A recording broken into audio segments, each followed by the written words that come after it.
I Hate Politics is a podcast about a human activity we love to hate. I'm Sunil Dasgupta. By wide acclaim, Maryland has a housing shortage problem. The state is losing middle income population due to the lack of housing they can afford. A State of the Economy report from early 2024 from the Office of Maryland's Comptroller identified housing costs as a key reason for the state's slow economic growth, on which depend many things, including education and transportation spending. 2024 was the year of housing in the state legislature. The Moore administration, with the state housing secretary Jake Day at the center, pushed through three housing bills: one to get affordability, another to allow more financing for housing, and a third for tenants' rights. But on the crucial issue of opening up zoning to more density, the General Assembly elided the issue. Given budget realities and the upcoming 2026 gubernatorial election season, it is likely that the 2025 session will tackle small r regulatory matters rather than shape shifting housing policy. Recently, two big housing activists in the state, Tom Cole, lawyer, radio host, and housing lobbyist, and Salim Firth, a senior research fellow and director of the Urbanity Project at the Mercatus Center at George Mason University, got together to write a paper on how Maryland and its counties could reform the permitting process. Not just paperwork reduction, but more strategically to achieve the goal of increasing housing supply. Both Tom Cole and Salim Firth joined I Hate Politics for a deep dive into their ideas. A link to their paper is included in the show notes. Stay with us. I Hate Politics is brought to you by UMBC's Political Science Program, where you'll learn to shape public policy, impact communities, and function at the center of modern society. Learn more at shadygrove.umbc.edu. I Hate Politics is a podcast about our neighborhoods, workplaces, schools and streets, and our local governments as they function in diverse and democratic societies. This means our politics are messy, dirty, sometimes corrupt, with often self-serving politicians. But no matter how much we may hate politics, we are never exempt from it, even when we refuse to participate. In fact, the purpose of politics is to keep society moving precisely when we don't agree with each other, like now. Music for this episode comes from the Washington, D.C. rock and roll band Seven Door Sedan. Glenn Kowalski on vocals and guitar, Josh Singer on bass guitar, and Norman Vandersluis on drums. You can find their newest fall 2024 singles on Bandcamp. We use two songs, Neutral and Juniper. Can't make decisions anyway. Don't wanna choose what I'm gonna eat. There's nothing I wanna watch on my TV. And when I grow up, there's nobody I wanna be. I walk down the middle of my street, 'cause I'm neutral. Salim Firth, Tom Cole, welcome to I Hate Politics. Thank you so much for having us. It's great to be here. Thanks. The two of you wrote a policy brief recently asking Maryland to simplify its building permitting system. And you categorized the recommendations in three buckets. Tom, you want to talk about what those three buckets are? When Salim and I got started on this, I think a lot of the conversations we were having about permitting, people were very sort of in the weeds on it and talking more about signatures and forms and things like that. What Salim had said was find those things that are peculiar to Maryland.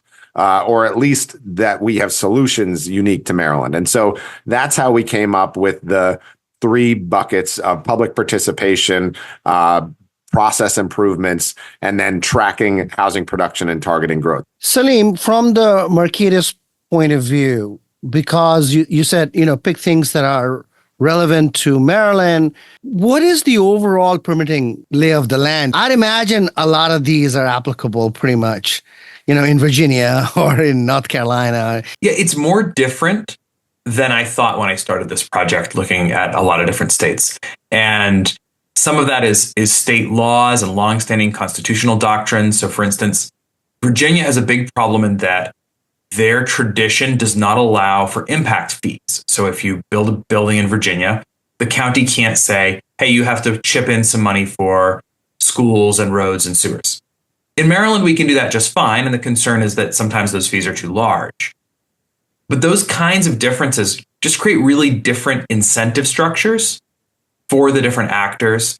And there are really different laws and judicial traditions across the states that mean the big principles, right, of how do you want to create, say, balanced fiscal incentives so that, development isn't a fiscal killer for a locality. You want to make sure that the laws treat people reasonably fairly and that there's, redress if something is going to hurt somebody, but it's not easy to bring frivolous lawsuits. But ultimately, the structures that allow that are really, really different across the states. And I'm just impressed, sometimes overwhelmed with how much detail I have to learn to be able to say something actionable. So specifically with respect to impact taxes, Maryland allows impact taxes. Virginia has proffers. That's right. And so what is the actionable item from here? So for Maryland, we didn't have anything about impact fees because, there's a balance and, it's not always perfect. We're not saying it's great, but this is not a kind of a red flag area where the state needs to really change the structure. I wrote one of these for Virginia, and there we said, you've got to try to work towards allowing impact fees because in Virginia, you can't zone as a county. You can't zone by right or you lose the chance to get your proffers. Proffers only go along with a rezoning. And so the theory of planning is that, the county or city is going to think about the broad public good, make sure that factories don't end up next to preschools, and, reasonably organize and separate uses on a rational basis. This is fiction virtually everywhere in the country. But even in the best planned counties in Virginia, they don't zone for what they want because they would lose their proffers. And at least in Maryland, we can say, hey, we want multifamily housing here. We're going to zone for multifamily housing here. And when you build it, you'll chip in a fee to defray the costs. And that's a reasonable system. So that's something Maryland gets right. And it's great. I'm able to take that to other states. The flexibility of proffers and the certainty of impact taxes, how do you weigh those two things? I think of Carol Rose, the great law professor, wrote an article back in the 80s, planning versus dealing, right? So I gave that sort of the theory of zoning is that it's this rational, organization of the city or county. Rose says, we know this isn't really how it's done, but that's okay. Dealing is okay. I think proffers fall short of the ideal of dealing because they block these sort of upfront city-led rezonings. And that means that your simplest, most desirable projects are forced to go through this rezoning system. And you have this weird fiscal setup. Now, I suppose it's worse in, say, Massachusetts, where you just can't get these fees at all. There's no proffer and there's no impact fee beyond like on-site water and sewer. And so nobody wants growth. Growth costs money. Getting these fiscal institutions right is really, really valuable. Okay. What does Maryland do wrong that Virginia does right? I'm not that familiar with Virginia. And so I wouldn't really be able to speak to the contrast other than the fact that I know that a number of my clients that I work with are moving their focus to Virginia, that the ability to get housing out of the ground in a shorter period of time is much more accessible in Virginia than it might be in Maryland. I know that one of the biggest caps on growth or I guess weights on growth around here are adequate public facilities ordinances, where in some jurisdictions they've seen the light and realized that you're not going to be able to stop in migration by closing development. And then we have others that have gone in the opposite direction and taken more aggressive means to stop housing growth through their adequate facilities ordinance. I would also say that the environmental regulations that we have in the state of Maryland are onerous, particularly as it relates to forest conservation, stormwater management. Those regulations end up weighing down not just the cost of housing, because as you and Salim were talking about impact fees and proffers, I do think that there is an important distinction, and not always a difference, but an important distinction in that there are things that just make housing more expensive, and then there are things that just stop units from being built. And APFO, forest conservation, stormwater management, those are things that physically take up large portions of a given parcel and make it, in some circumstances, undevelopable, at least from a feasibility circumstance. Does Virginia or any other state get the forest conservation and stormwater management right? It's hard to know when people get things right because they don't complain about them. No one says, we have the perfect balance here. There's an equal amount of frustration on the developer side and the official side, because developers getting everything they want isn't necessarily the right balance. I think places that say, here's the rule, we know what it is, it's meetable, and this is where I think Maryland gets off track, is we have rules that are written for the case where the development is in the most environmentally sensitive area, and we apply that statewide, right? So we say, here's your forest conservation rule. And by the way, this is the same whether you're, developing a wetland beside the Patuxent or a parking lot next to the metro, right? And those are really different contexts. And development is going to make that parking lot better, right? Like almost anything that's going to get built is going to make stormwater runoff in that location better. And you're going to add a few trees. And the Patuxent is a different story, but we have these sort of same regulations. Then you have to go through a waiver process because the county knows. Planners aren't dumb. They know they want that redevelopment.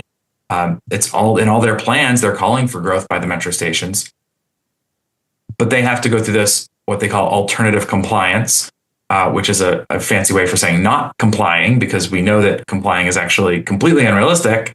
And so we're going to waive these regulations for you, but only after we negotiate the conditions of the waiver for a year or two.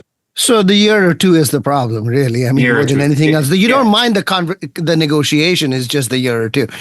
So specifically, Tom, with respect to stormwater management, to this issue, how does your recommendation solve this problem of having a stormwater management regime that just is universal and has the Patuxent River Basin and the parking lot in the same under the same rules? What happens is in some circumstances you can have three different sets of environmental standards, of waiver standards for the same environmental consideration.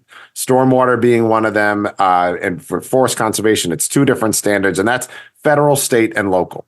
And there really wasn't a good way, we didn't think, to recommend making those universal, to sort of take away the power of the localities to state their preferences, to supersede the state's legislative prerogative in terms of where it was. So we said, rather than making those universal, to make either them a ceiling or a floor, let's say if someone is going to apply for a waiver from those regulations, that should be a uniform process. There shouldn't be different standards for waivers for the same conditions. So, and how this works is that the local Department of Planning is often the one that is applying the federal, state, and local mandates, those regulations. So one waiver can be applied to them with the same standard for all of those. And it can be considered in terms of unnecessary hardship, uniqueness of the parcel. For those that are involved in land use and development, those are terms that would be familiar to them.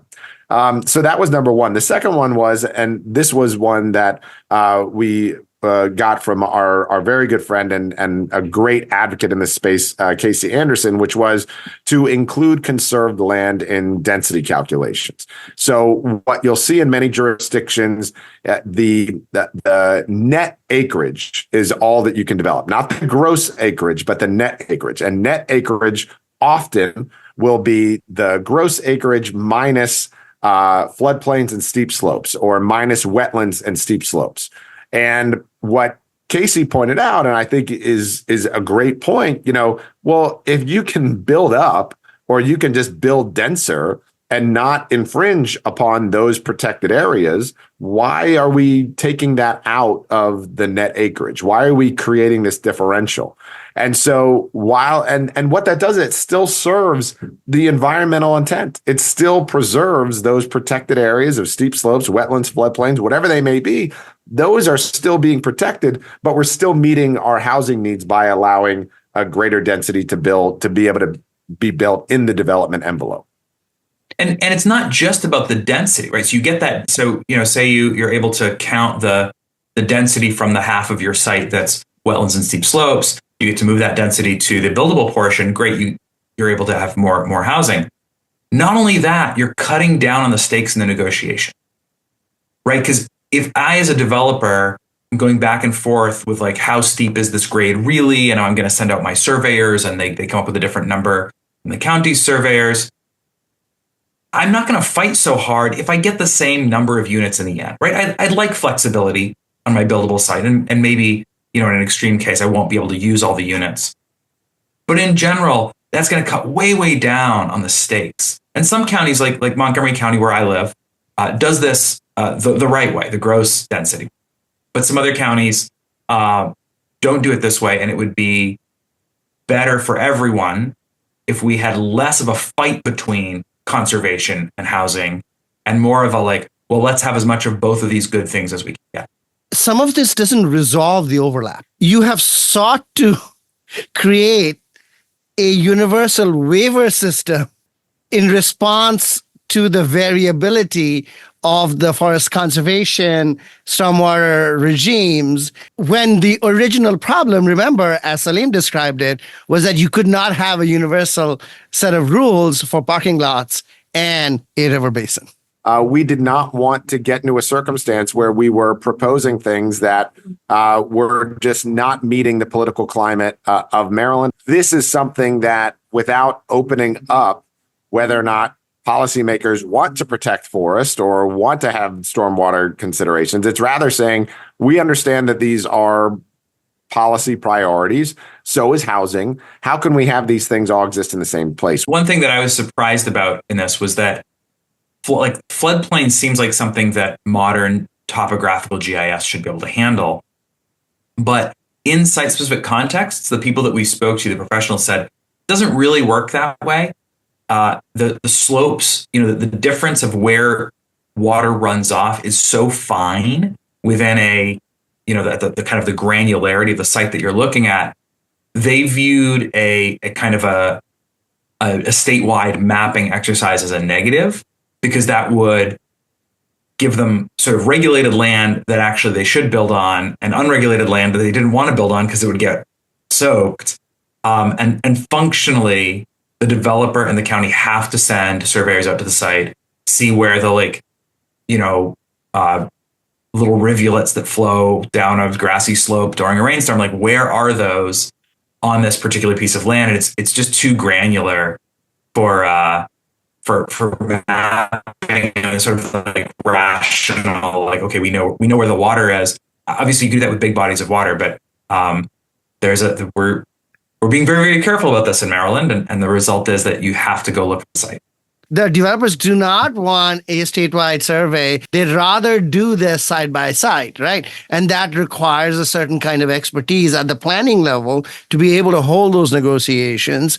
And the question there is time. The first set of proposals have to do with public participation. So in that process is where public participation becomes such a big deal. Every decision point is an opportunity for appeal and delay. One of the more controversial parts of our paper obviously relates to public participation. There is, almost seen as carved into our very Constitution as citizens is the right to have our say over whatever our neighbor does. But what we see from the data is that the people that actually participate are normally the same. They're normally people that are comfortably housed. They're normally doing well socioeconomically. They commonly don't have kids, and they're not the people that are needing housing the most or the ones that will benefit the most from development. So Salim and I recommended a reexamination of this, a reexamination as far as whether or not there should be public hearings on by right development, which I think just only serves to frustrate the public and make them more cynical about land development policies. But then I would say more ambitiously, reexamine who can appeal these decisions. We have people that just make literally a hobby out of appealing and stopping development. And they do not have an economic interest in that development one way or the other, nor is there any risk to them to appeal this to the furthest extent available, whereas the developer is losing money on carrying costs every day that project is not built. In Connecticut, my colleague did research and found that lots of people sue over inland wetlands decisions. So this is a case where they're not suing the developer. They're suing the commission, which is a body that works for the town. And the town says, yep, this development is okay. It's not harming our local wetlands. Well, Connecticut makes it so anybody in a state can sue. And they do, all of them. 80% of those lawsuits are thrown out. And yet, on average, they take up a year. If I come and I say, hey, I'm going to build affordable housing in your town, somebody might come and say, I will sue you if you try to build that affordable housing. But if you make it high income housing, then we can come to an agreement. The legal standard for administrative appeals, you have said in the paper, has been relaxed in Maryland over time. How so?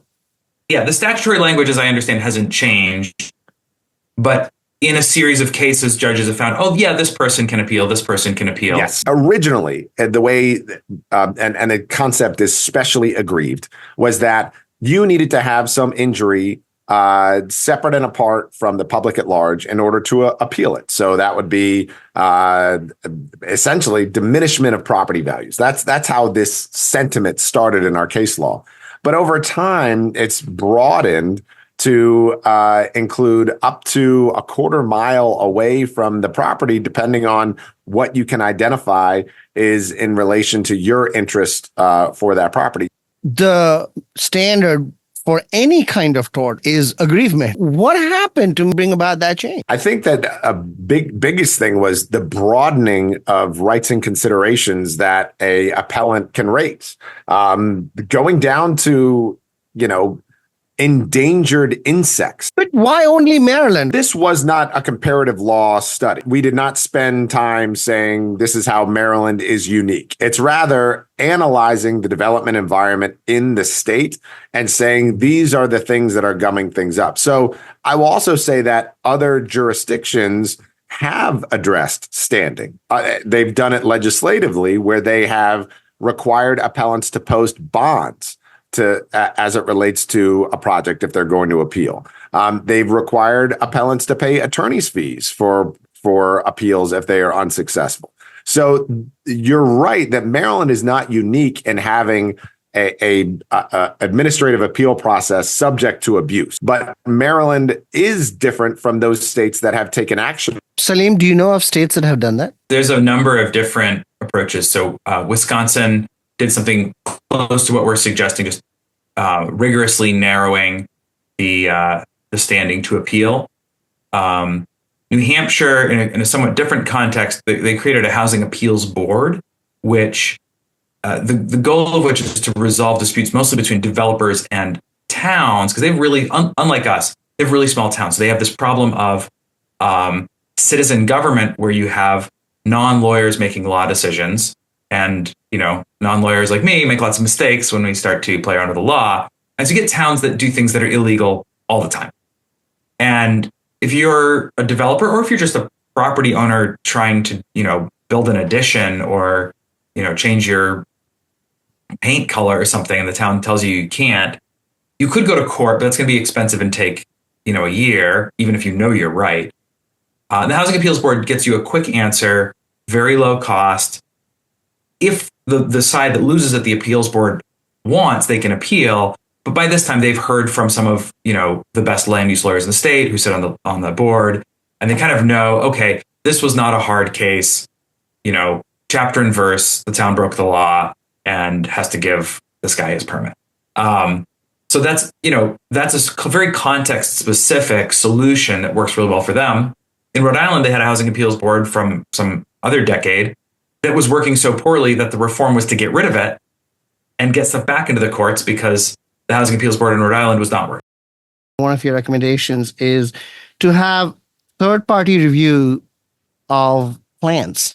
Are your friends in the planning department okay with this kind of thing? It was said many times by our friends, by the folks that we were interviewing in those planning departments, of saying, if you want things to go faster, we need more resources. In jurisdictions that had third-party review, they were able to have a more expedient process. And we also heard from some of those that we interviewed in those planning departments that they got better products in the door when there was some facet of third-party review, because there's different levels of third-party review. You can have third-party review where they say this is final and approvable, and then it goes to the planning department for a ministerial sign-off. And then you have another version of third-party review where they review it and they say, we're used to this planning department. These are the comments that they're going to make those changes. And then once you actually do put it into the planning department, it's a faster process. It's still the same process, but it's faster than it would be otherwise. We heard some degree of complaint from both sides about unsophisticated counterparties, right? So when you're doing a high-rise, pretty complicated project, the person in the planning department reviewing it is a generalist and might miss things on the first pass that are ultimately going to have to be addressed. And sending it to a specialist first gets you closer to the finished product. And a lot of planning departments recognize this, especially if they're in smaller jurisdictions. They want complicated projects to go out. And then the flip side is from the county planner's point of view, they'll get really incomplete applications from a developer who doesn't know that jurisdiction, right? So smaller, less sophisticated, or working for the first time in a new jurisdiction that does things differently. Those end up using a lot of time. What I found really attractive among your recommendations was actually pre-approved standardized plans.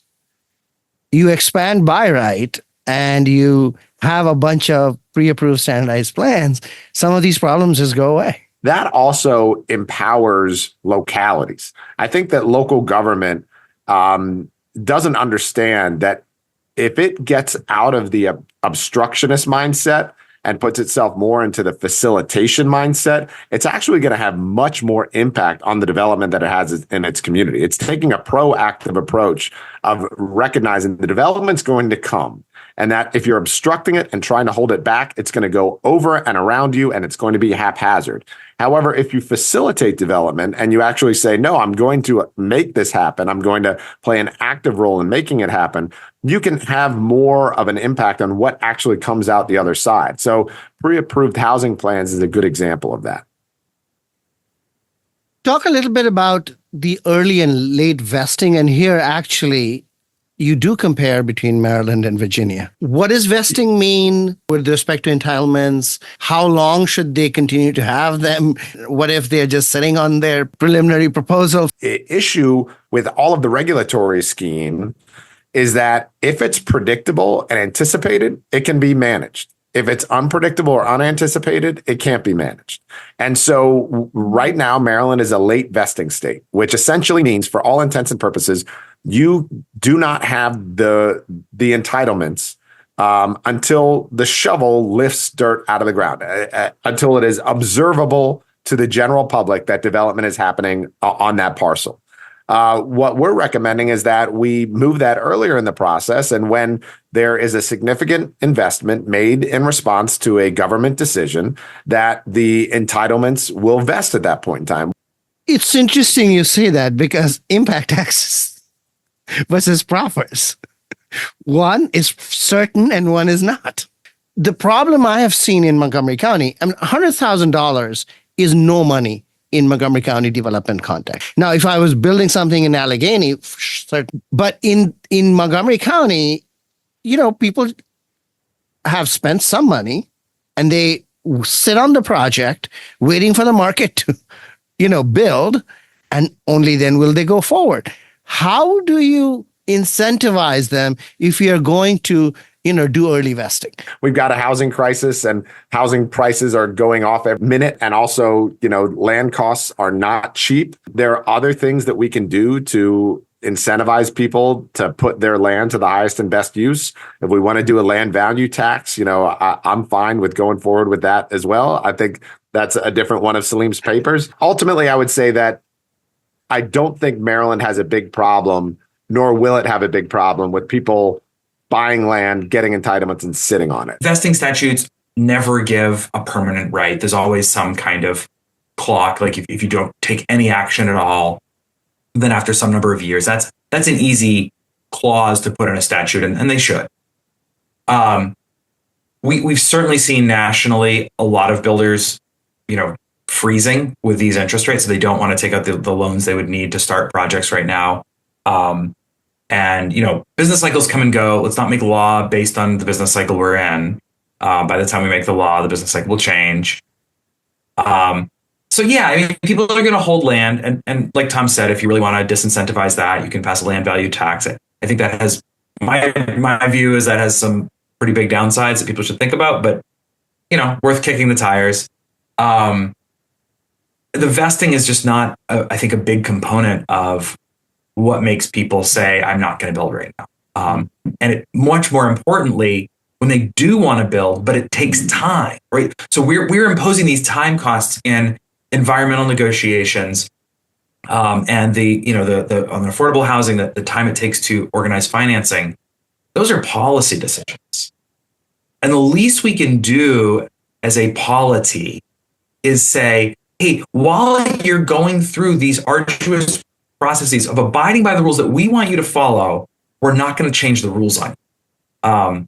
Tom, you had a great example that we talked about of a project in Ellicott City. This is a project that was hung up by every type of regulation and had to apply for waivers, had to appeal those waivers. And every time they would get to the finish line, the law would change again. And they would have to start that process over again. And this is a project that was originally submitted for development in 2018 and likely will not get a final green light until 2025. And during all of this time, they've had this land under contract. They've been paying deposits to the owner. They've been paying carrying costs. They've been paying for engineering drawings that had to be scrapped and thrown away for new engineering drawings to be drafted. And that's no way to live. I know we sort of think of developers as these endless fonts of money and, they can afford to do it, but that's simply not true. A developer is normally one project away from going bankrupt. We can note that by our president-elect, I suppose. But it isn't a good way to manage our development climate to say that the trapdoor can be pulled on you at any minute. And also, more importantly, can be weaponized against an individualized project. I think the biggest problem is that developers are not building. It's the interest environment. It's a bunch of other things. So how do we incentivize really developers to start and finish projects using this mechanism of housing targets? Before we get to targets, the thing we have to have is good data. And Maryland has taken a step towards that with House Bill 131 last session.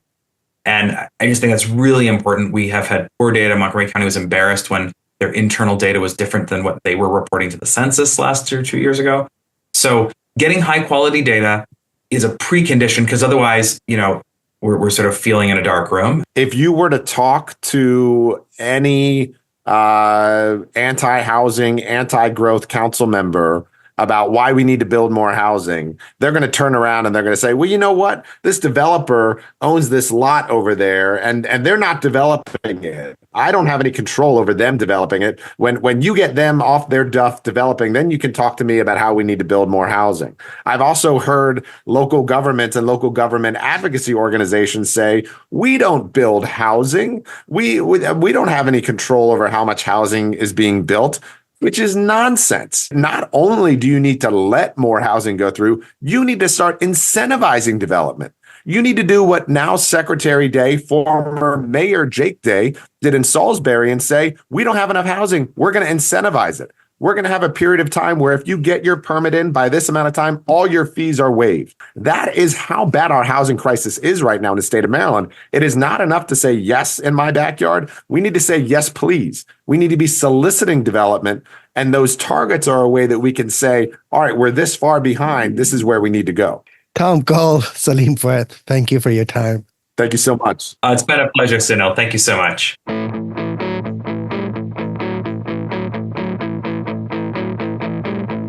What lessons can we draw from my conversation with Salim Firth, Senior Research Fellow at the Mercatus Center at George Mason University, and Maryland lawyer, housing lobbyist, and radio host Tom Cole? First, I've included a link to the paper by Firth and Cole in the show notes. Download it, read it, talk it back to me. Sending us a voice letter is easy. Record on your phone and email the file to producer@ihbpod.org. Second, Maryland's housing problem needs some parsing. The state is losing population, but it needs to build more housing. How come?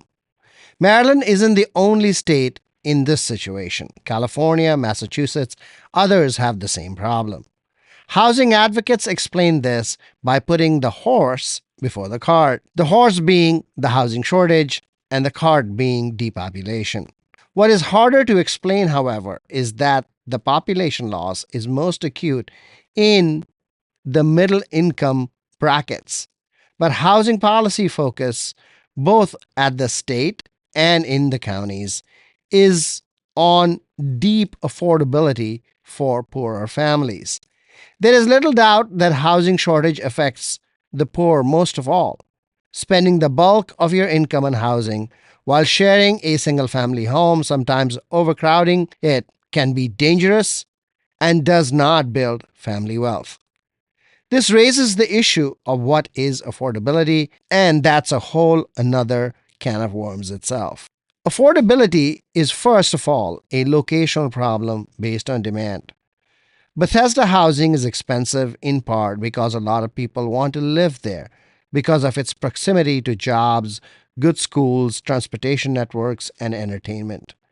In contrast, Cumberland, Maryland is affordable for housing, but jobs are scarce. There is no transit that connects to jobs.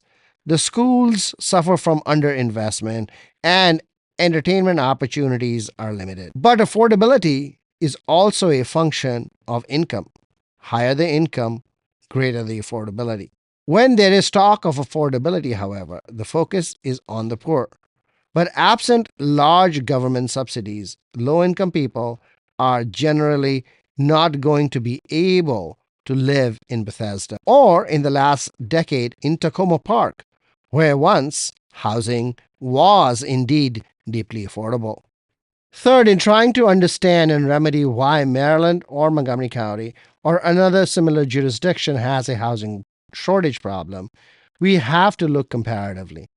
What is Maryland doing wrong that other states are doing right? And so therefore, getting more housing.